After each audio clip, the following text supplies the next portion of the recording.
How to restore the classic vertical status layout in your WhatsApp.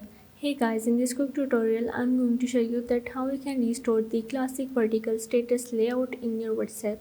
So the steps are really easy and simple. So now let's get started. So you have to open up your WhatsApp application. So now once you are in to restore the classic vertical status layout, what you have to do is unfollow all of the channels that you follow in your WhatsApp.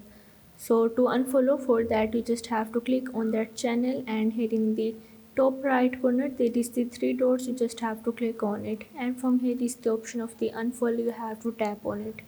Now here is the confirmation to unfollow that following channel. You just have to click on the unfollow.